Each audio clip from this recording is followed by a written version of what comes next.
प्यारे बच्चों, अगर आप लोग भी 22 फरवरी को अगर आप लोग एग्जाम देने जा रहे हो, जिसमें आपका हिंदी का पहला पेपर है बेटा, हिंदी का पहला पेपर है, अगर आप देने जा रहे हो 22 तारीख को, तो यहाँ पर हम 20 क्वेश्चन लाए हैं बेटा आपके लिए।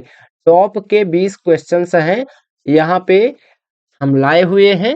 अगर आप इन 20 टॉप 20 क्वेश्चंस को हल कर ले जाते हो, तो समझ लीजिएगा बेटा आपका 70 में 70 लाने से कोई नहीं रोक सकता है। अपनी तैयारी यहीं पर आप जांच लीजिए बेटा, यहीं पर हम लेकर आए हैं वीडियो। इसी वीडियो में आप अपनी तैयारी जांच सकते हैं कि हमारी तैयारी कितनी हो पाई है। ठीक है, तो यहाँ पर देखिए, सबसे पहली बात हमारी यही रहेगी कि आप लोग एक पेपर ले लीजिएगा और एक पेन ले लीजिएगा बेटा। ठीक है, एक पेपर और एक पेन ले लीजिएगा, तभी इस वीडियो को आगे बढ़ाइएगा, अन्यथा छोड़ के यहाँ से आप जा सकते हैं, स्किप कर सकते हैं वीडियो। एक पेपर और एक पेन ले लीजिएगा, हमारा आप सभी से यही रिक्वेस्ट है। क्योंकि क्या करिएगा, देखिए पेपर और पेन लेने के बाद आपको करना क्या है बेटा, यहाँ पे ध्यान दीजिए। जितने भी क्वेश्चंस हम कराएंगे, उसका आपको पहले आपके पेपर और पेन में क्या होना चाहिए, पेपर में पेन से आप उसको टिक करेंगे कि पहले का ए सही हुआ है, ए सही हुआ है, बी सही हुआ है, सी सही हुआ है या डी सही हुआ है। आप जो भी टिक लगाएंगे वहां पर बेटा, मान लीजिए पहले का बी लगाया, और ऐसे ऐसे करते हमने यहाँ पर 20 क्वेश्चन हम सॉल्व कराएंगे एमसीक्यू का बेटा। तो आपका 20 क्वेश्चन में से जितना क्वेश्चन सही होता है यहाँ, यानी कि आपका 17 सही होता है, 18 सही होता है, 19 सही होता है, या फिर मान लीजिए 10 सही होता है, 12 सही होता है, वो आप क्या करेंगे, वीडियो के कमेंट सेक्शन में आप क्या करेंगे, बता देंगे कि भाई हमारा 20 में से 10 सही हुआ है, 20 में से 18 सही हुआ है, 20 में से 19 सही हुआ है, या 20 में से हमारा 20 सही हुआ है। ठीक है, इस प्रकार से आपको कमेंट सेक्शन में बता देना है, तभी हम जान पाएंगे कि भाई आप 20 में से 20 लाएंगे आपके एमसीक्यू वाले एग्जाम में। ठीक है बेटा, जिसमें आपका एग्जाम होगा, बोर्ड एग्जाम का पेपर होगा, 70 मार्क्स का एग्जाम होगा और 20 नंबर का एमसीक्यू आता है, तो हम समझ जाएंगे कि बेटा आप लोग 20 में 20 ले आओगे। ठीक है, तो यहाँ पर चलिए हम आपका ज्यादा टाइम ना खाते हुए क्या करते हैं बेटा, क्वेश्चंस का स्टार्ट करते हैं, क्वेश्चन को पढ़ना स्टार्ट करते हैं, उसको सॉल्व करते हैं, सॉल्व भी कराएंगे बेटा। ठीक है, तो यहाँ पर देखिए क्वेश्चन नंबर 1 है आपका, पंडित प्रताप नारायण मिश्र लेखक हैं। बताना है बेटा कि पंडित प्रताप नारायण मिश्र किस युग के लेखक हैं। ऑप्शन नंबर ए दिया गया है द्विवेदी युग के, बी दिया गया है भारतेंदु युग के, सी दिया गया है शुक्ल युग के, डी दिया गया है शुक्लोत्तर युग के। तो सभी बच्चे बताएंगे भाई कि पंडित नारायण मिश्र किस युग के लेखक हैं बेटा। तो ध्यान दीजिए भाई, इसका आंसर हम बताते हैं भाई, किस युग के लेखक हैं। तो ध्यान दीजिएगा इधर, तो ये जो पंडित नारायण मिश्र हैं बेटा, आपके भारतेंदु युग के लेखक हैं। ठीक है, ऑप्शन नंबर बी इसका राइट आंसर है। ठीक है बेटा, तो आपको भी ऐसे करना है, अगर आपको पता है कि पहले का बी सही है तो उसको आप लिख लीजिएगा आपके नोटबुक में। चलिए यहाँ पे अपनी तैयारी जांच लीजिए, कितना किसका सही हो रहा है। देखिए सेकंड क्वेश्चन क्या है, गुनाहों का देवता रचना की विधा है। गुनाहों का देवता ये जो है किस विधा की रचना है बेटा, कहानी है ये, उपन्यास है, नाटक है, एकांकी है, क्या है भाई ये, गुनाहों का देवता किस विधा की रचना है बताइए बेटा। तो आपका ऑप्शन नंबर बी क्या है यहाँ पे, राइट है बेटा। क्या है ये, उपन्यास है। तो आपने क्या सही किया, जल्दी से कमेंट्स में बताएंगे भाई आप सभी। देखिए, तो यहाँ पे हम नेक्स्ट क्वेश्चन देखते हैं भाई। नेक्स्ट क्वेश्चन आपका है, हंस पत्रिका के संपादक बताना है बेटा। हंस पत्रिका को किसने लिखा था, मुंशी प्रेमचंद ने, जयशंकर प्रसाद ने, निराला ने, महादेवी वर्मा ने। तो आप सभी अपने पेपर में लिखेंगे भाई किसने किया था, हंस पत्रिका के संपादक कौन थे। तो ऑप्शन नंबर ए यहाँ पे राइट है बेटा, उत्तर बता दे रहे हैं, मुंशी प्रेमचंद हंस पत्रिका के संपादक थे। ठीक है बेटा, चलिए नेक्स्ट क्वेश्चन क्या है आपका। नेक्स्ट क्वेश्चन है बेटा, कलम का सिपाही की विधा है। कलम की सिपाही ये जो है एक किस विधा की रचना है बेटा। ऑप्शन नंबर ए दिया गया है संस्मरण, बी दिया गया है रेखा चित्र, सी दिया गया है जीवनी, डी दिया गया है आत्मकथा। तो बेटा जी कलम का सिपाही किस विधा की रचना है, तो बताइए जल्दी से कमेंट्स में। तो यहाँ पर देख सकते हैं ये क्या है, जीवनी है बेटा। ऑप्शन नंबर सी क्या है, राइट है। कलम का सिपाही किस विधा की रचना है, तो ये जीवनी है बेटा। चलिए नेक्स्ट क्वेश्चन आपके सामने है, क्वेश्चन नंबर 5, लहरों के राजहंस के लेखक आपको बताना है बेटा। ऑप्शन नंबर ए दिया गया है धर्मवीर भारती, बी दिया गया है मोहन राकेश, सी दिया गया है कमलेश्वर, डी दिया गया है राजेंद्र यादव। तो ये काफी आसान क्वेश्चन है बेटा, लहरों के राजहंस आपको पता होना चाहिए। इसके लेखक कौन है? मोहन राकेश है बेटा, ठीक है। चलिए नेक्स्ट क्वेश्चन क्या है इसको देखते हैं भाई। नेक्स्ट क्वेश्चन आपके स्क्रीन पर आ चुका है। आचार्य रामचंद्र शुक्ल एक हैं, बताना है बेटा आचार्य रामचंद्र शुक्ल क्या है, बताना है। कवि हैं, उपन्यासकार हैं, आलोचक हैं, नाटककार हैं। तो बताइए बेटा जी क्या है, ये क्या थे बताइए? आलोचक थे, ठीक है बेटा। आचार्य रामचंद्र शुक्ल क्या है? एक आलोचक है बेटा, ठीक है। चलो आपका नंबर कौन सा, क्वेश्चन नंबर कौन सा है भाई? क्वेश्चन नंबर 7 है बेटा। आकाशदीप के लेखक हैं, आकाशदीप के लेखक आपको बताना है बेटा कौन है। तो यहाँ पर देख सकते हो ऑप्शन नंबर ए दिया गया है अमरकांत, बी दिया गया है आचार्य रामचंद्र शुक्ल, सी दिया गया है जयशंकर प्रसाद, डी दिया गया है निराला। तो बेटा जी आप सभी को पता होगा भाई कि आकाशदीप के रचनाकार कौन है। तो आप सभी को पता है भाई जयशंकर प्रसाद क्या है, आकाशदीप के रचनाकार हैं, लेखक है बेटा।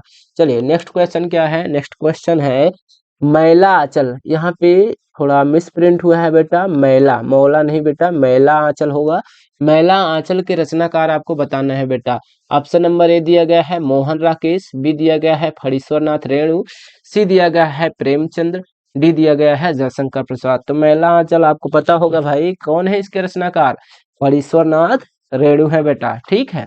क्वेश्चन नंबर 8 का राइट आंसर क्या है? ऑप्शन नंबर बी है, फणीश्वर नाथ रेणु क्या है, मैला आंचल के रचनाकार हैं बेटा, ठीक है। चलिए नेक्स्ट क्वेश्चन क्या है, क्वेश्चन नंबर 9 है। यहाँ पे ध्यान दीजिए, केशवदास काव्य धारा के कवि हैं। केशवदास बताना है बेटा किस काव्य धारा के कवि हैं। ऑप्शन नंबर ए दिया गया है रीतिबद्ध, बी दिया गया है रीति सिद्ध, सी दिया गया है रीति मुक्त, डी दिया गया है प्रयोगवादी। तो बेटा जी आप बताइए केशवदास किस काव्य धारा के कवि हैं। तो इसका राइट आंसर हम बताएं भाई, इसका राइट आंसर है ऑप्शन नंबर ए बेटा, रीतिबद्ध, ठीक है। केशवदास जो है रीतिबद्ध काव्य धारा के कवि हैं बेटा। सारे के सारे इंपॉर्टेंट प्रश्न है बेटा, ध्यान दीजिएगा। इसको आपको नहीं पता है तो रट लीजिएगा एग्जाम में जाने से पहले। देखिए बेटा क्वेश्चन नंबर 10 दिया गया है, रामचंद्रिका रचना है बेटा, बताना है रामचंद्रिका किसकी रचना है। केशवदास की है, बिहारी लाल की है, घनानंद की है, भूषण की है। तो बेटा जी आपको पता होगा कि केशवदास किसकी रामचंद्रिका किसकी रचना है बेटा, केशवदास की है ना बेटा। ऑप्शन नंबर ए राइट है इसका, रामचंद्रिका किसकी रचना है, केशवदास की। चलिए नेक्स्ट क्वेश्चन क्या है भाई, देखिए क्वेश्चन नंबर 11 है, करोड़ रस का स्थायी भाव बताना है बेटा। तो करोड़ रस का स्थायी भाव आप सभी को पता होगा भाई कि इसका क्या ही बताते हैं भाई, इसका करोड़ रस का स्थायी भाव शोक है यार, क्या दिक्कत है, ठीक है। चलिए नेक्स्ट क्वेश्चन है आपके समक्ष, क्वेश्चन नंबर 12, सोहत ओढ़े पीठ पत्र श्याम सलोने गात, मनोनील मणिशैल पर आतप पर्यो प्रभास प्रकाश बेटा। तो इसमें बताना है आपको अलंकार, ये जो पंक्तियां हैं यहाँ पे, इन दोनों पंक्तियों में बेटा कौन सा अलंकार है, उपमा है, रूपक है, उत्प्रेक्षा है या फिर रमक है। तो बेटा जी आपको पता होगा कि मन मानो ये सब जन जानो बेटा, जिसमें दिखाई देता है वो कौन सा अलंकार होता है, रूपक अलंकार। तो बेटा जी आपका राइट आंसर क्या है यहाँ पे, सी सही है ना, ठीक है।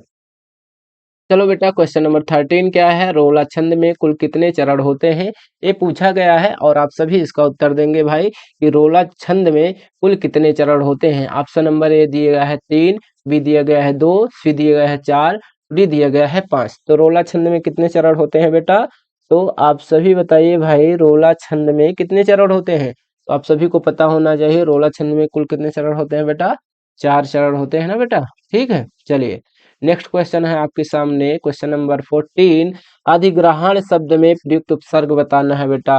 तो अधिग्रहण शब्द में प्रयुक्त उपसर्ग कौन सा है, अति है, अधि है, अध है या फिर आ है बेटा। तो आप सभी को पता है, तो काफी इजी क्वेश्चन है बेटा, अधि क्या है यहाँ पे, राइट आंसर है। क्वेश्चन नंबर 14 का राइट आंसर बी है अधि। अधि क्या है यहाँ पे, अधिग्रहण शब्द में प्रयुक्त उपसर्ग है बेटा। चलो नेक्स्ट क्वेश्चन क्या है, क्वेश्चन नंबर 15 है, प्रत्यय के कितने भेद होते हैं बेटा। ऑप्शन नंबर ए दिया गया है 2, बी दिया गया है 3, सी दिया गया है 4, डी दिया गया है 1। तो आप सभी को पता होगा भाई कि प्रत्यय कितने प्रकार के होते हैं, 2 प्रकार के बेटा, कितने प्रकार के, 2 प्रकार के। जो पहला प्रत्यय होता है कृत प्रत्यय होता है बेटा, कृत प्रत्यय, ठीक है बेटा। दूसरा कौन सा होता है, दूसरा होता है आपका तद्धिति। क्या बेटा? तद्धिति प्रत्यय। ठीक है, चलिए बेटा, तो आप सभी समझ गए होंगे प्रत्यय दो प्रकार के होते हैं, कृत प्रत्यय और तद्धिति प्रत्यय। ठीक है, क्वेश्चन नंबर 16 है, तिरंगा में कौन सा समास है? तिरंगा में बेटा जी आपको समास बताना है, कौन सा समास है। ऑप्शन नंबर ए दिया गया है द्वंद, बी दिया गया है द्विगु, सी दिया गया है कर्मधारय, डी दिया गया है तत्पुरुष। तो बेटा जी आपका राइट आंसर क्या है, जल्दी से आप अपनी नोटबुक में लिखेंगे और यहाँ पे कमेंट करेंगे बेटा। तो ऑप्शन नंबर इसमें का कौन सा सही है बेटा? तीन रंग। ठीक है बेटा, तो तीन रंग यानी जिसमें आपका नंबर आ जाए समझ लीजिए बेटा कौन सा है। ऑप्शन नंबर बी राइट है, द्विगु समास है बेटा इसमें। चलिए बेटा जी ऑप्शन क्वेश्चन नंबर 17 क्या है जरा इसको देखते हैं। प्रत्येक शब्द में कौन सी संधि है? यहाँ पे जो बेटा प्रत्येक है ना, इस शब्द में बताना है कौन सी संधि है। दीर्घ संधि है, यड़ संधि है, वृद्धि संधि है या गुण संधि है? तो आप सभी को पता होना चाहिए भाई प्रत्येक शब्द में कौन सी संधि है बेटा। तो यहाँ पे आपका यड़ संधि है, ऑप्शन नंबर बी यहाँ पे राइट है बेटा। प्रत्येक शब्द में कौन सी संधि है? यड़ संधि है। चलिए नेक्स्ट क्वेश्चन क्या है, क्वेश्चन नंबर 18 है बेटा। खीर का तत्सम रूप है। खीर का तत्सम रूप आपको बताना है बेटा। क्षीर होता है, क्षीर होता है, क्षीण होता है या क्षीण होता है? तो इसका तो काफी आसान है भाई, खीर का क्या होगा? क्षीर होगा, क्षीर तत्सम रूप होगा इसका। ठीक है बेटा, ऑप्शन नंबर बी करेक्ट है। चलिए क्वेश्चन नंबर 19 है बेटा, पूछा गया है न हो शब्द का वचन और विभक्ति बताना है। चतुर्थी द्विवचन ऑप्शन नंबर ए दिया गया है, बी दिया गया है प्रथमा एक वचन, सी दिया गया है षष्ठी एक वचन, डी दिया गया है चतुर्थी बहुवचन। तो अगर आपको बेटा नौ का जो है धातु रूप याद होगा तो आप सभी बता पाएंगे भाई कि नौ क्या है। यहाँ पे प्रथमा, यहाँ पर आप देख सकते हैं नौ, यहाँ पे लिखा गया है नौ और ये एक वचन है बेटा। ये क्या है? एक वचन है। और कौन सी विभक्ति है बेटा? ये प्रथमा विभक्ति है। तो यहाँ पे प्रथमा और एक वचन कहाँ पे दिया गया है? ऑप्शन नंबर बी में दिया गया है, तो आपका राइट हो जाएगा बेटा। नह क्या है? प्रथमा एक वचन है। ठीक है, चलिए बेटा प्रथमा विभक्ति एक वचन। चलिए नेक्स्ट क्वेश्चन आपके स्क्रीन पर है, क्वेश्चन नंबर 20 है। हसिष्यतः धातु का वचन एवं रूप आपको बताना है बेटा। ऑप्शन नंबर ए दिया गया है एक वचन मध्यम पुरुष है, बी दिया गया है बहुवचन उत्तम पुरुष, सी दिया गया है द्विवचन मध्यम पुरुष, डी दिया गया है एक वचन मध्यम पुरुष। बेटा तो इसका राइट आंसर क्या है? हस धातु का है। हस धातु में से पूछा गया है बेटा, कौन से? हस धातु में से पूछा गया है। तो हसिष्यतः जो है ये किसका है बेटा? ये लिट लकार का है, भविष्य काल का। तो आप देखेंगे यहाँ पे हसिष्यति, हसिष्यतः, हसिष्यता, हसिष्यन्ति, हसिष्यसि, हसिष्यतः, हसिष्यथ, हसिष्यामि, हसिष्यावः, हसिष्यामः। तो हसिष्यथा है ना बेटा। तो ऑप्शन नंबर यहाँ पे देखिए हसिष्यथा कौन सा है? द्विवचन है और एक कौन से पुरुष का है? मध्यम पुरुष का बेटा। तो ऑप्शन नंबर इसमें कौन सा सही है? यहाँ पे द्विवचन और मध्यम पुरुष, यानी ऑप्शन नंबर सी क्या है यहाँ पे? राइट है बेटा। हसिष्यता धातु का वचन एवं रूप क्या है बेटा? द्विवचन मध्यम पुरुष है। तो इस प्रकार से आपको हस धातु का जो है, हस धातु आपको पूरा उसका रूप जो है याद होना चाहिए, तो आप काफी आसानी से कर ले जाएंगे बेटा। ठीक है, तो आई होप आप सभी को ये वीडियो पसंद आई होगी और काफी हेल्प मिलेगी आपको बोर्ड एग्जाम में इस वीडियो से। ठीक है, तो जल्दी से वीडियो को अभी से लाइक करो, चैनल को सब्सक्राइब नहीं किया है तो अभी जल्दी से सब्सक्राइब कर लो, क्योंकि इसी प्रकार से वीडियो जो है हम लाते रहते हैं और काफी वीडियो हम पहले भी ला चुके हैं। अगर आपने उसको नहीं देखा है तो जाकर उसको भी देख सकते हो। ठीक है, कोई दिक्कत वाली बात नहीं है। जो भी आपको दिक्कत है हमसे, यहाँ पे एक नंबर दिया जा रहा है आपको, यहाँ पे 7800448613। ठीक है बेटा, 7800448613, इस पर कॉल कर सकते हो। जो भी आपकी प्रॉब्लम्स हैं उसको शेयर कर सकते हो, तो हमसे जितना भी बनेगा बेटा हम सॉल्व करने की उसको कोशिश करेंगे। ठीक है बेटा, तो एक बार फिर से आपसे निवेदन है कि आप वीडियो को लाइक कर दीजिएगा, चैनल को सब्सक्राइब करके वीडियो को अपने फ्रेंड्स के पास जो है शेयर कर दीजिएगा, ताकि वो भी जो है इस वीडियो का लाभ उठा सके, वो भी अपने एग्जाम में अच्छे मार्क्स अटेन कर पाए। ठीक है बेटा, चलिए तो इसी के साथ विदा लेते हैं, मिलते हैं आप सभी से नेक्स्ट वीडियो में नेक्स्ट इंपॉर्टेंट टॉपिक के साथ।